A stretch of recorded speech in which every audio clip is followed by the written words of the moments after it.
Hi friends, अगर हम बात करें आईटी सेक्टर के, जो पिछले कई महीनों से नीचे ही जाता जा रहा है, और अगर हम उसमें बात करें टॉप जो कंपनीज़ हैं आईटी की, उसमें 30 से 40% का भी डिस्काउंट भी मिल रहा है। बट यहाँ पे क्वेश्चन ये आता है कि क्या अभी हमें आईटी सेक्टर में इन्वेस्ट कर देना चाहिए, या अभी हमें थोड़ा और वेट करना चाहिए, या हमें इन्वेस्ट करना ही नहीं चाहिए। इन सभी बातों का क्वेश्चन आज हम जानेंगे। मैं विजय आपका स्वागत करता हूं आपके अपने ही चैनल वेल्थ की पाठशाला में। चलिए शुभ आरंभ करते हैं।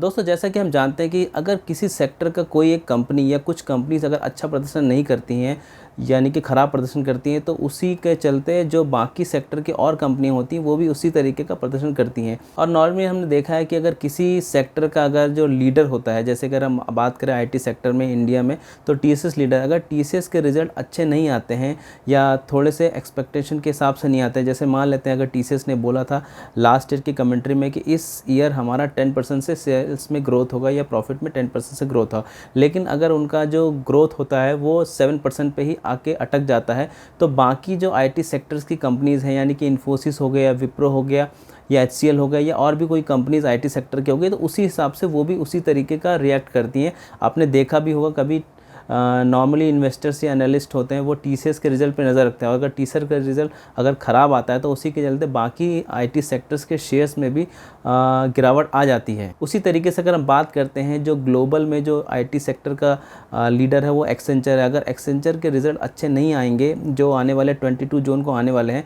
तो भी आईटी सेक्टर में गिरावट हो सकती है अगर उसके रिज़ल्ट अच्छे नहीं आते हैं एक्सपेक्टेशन के हिसाब से। तो इसी तरीके से अगर हम बात करें तो EPAM जो एक यूएस बेस्ड टेक कंपनी है, उसके रिज़ल्ट अच्छे नहीं आए हैं, और उसने जो ग्रोथ की जो एक्सपेक्टेशन की, पहले उन्होंने बोला था कि जो रेवेन्यू की हमारी ग्रोथ होगी वो अप्रॉक्सीमेटली 2% से ग्रोथ होगी, यानी कि ये ऑलरेडी कम हो जाता है। लेकिन अभी उन्होंने अपनी कमेंट्री में बोला है कि हमारी ग्रोथ 2% ना होकर डिग्रोथ होगा 3% का, यानी यहाँ पे उनका रेवेन्यू में 5% का डेंट आया, जो कि एक अच्छा संकेत नहीं हो जाता आईटी सेक्टर के। इसी के चलते जब उन्होंने 1-2 डेज़ बैक में ये कमेंट्री जारी किया था, तो आईटी सेक्टर में, इंडिया में भी आईटी सेक्टर में गिरावट हुई थी। तो अब क्वेश्चन आ जाता है कि हम क्या करें, क्या हम यहाँ पे इन्वेस्ट करें या इन्वेस्ट ना करें, या आईटी सेक्टर को भूल जाएं।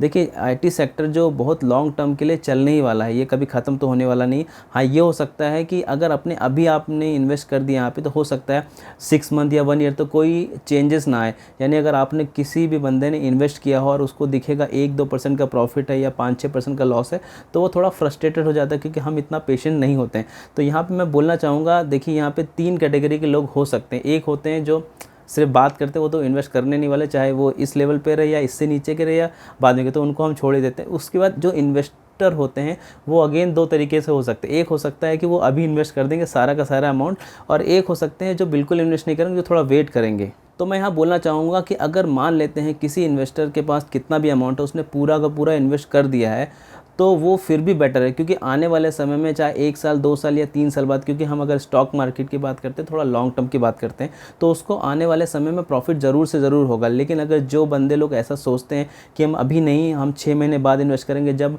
टीसीएस, इन्फोसिस या एचसीएल उनके शेयर और गिर जाएंगे, तो ऐसा हो सकता है वो गिर जाए। लेकिन मार्केट हमेशा टाइम करना इतना आसान नहीं होता, हो सकता है वो नीचे गिरे ना और यहाँ से ऊपर चलता ही चला जाए। तो यानी कि जिस बंदे ने पूरा का पूरा अभी इन्वेस्ट कर दिया, हो सकता है 10 से 15% की और गिरावट हो जाए और उसको लगे कि शायद मैं यहाँ इन्वेस्ट कर सकता है। लेकिन यहाँ पर मार्केट को टाइमिंग करना क्योंकि ईजी नहीं है, तो वो हो सकता है 10 से 15% का कुछ टाइम उसको लॉस दिखेगा, लेकिन आने वाले समय में आगे जो ग्रोथ आएगी उसका ओवरऑल प्रॉफिट हो ही जाएगा 2 से 3 साल में।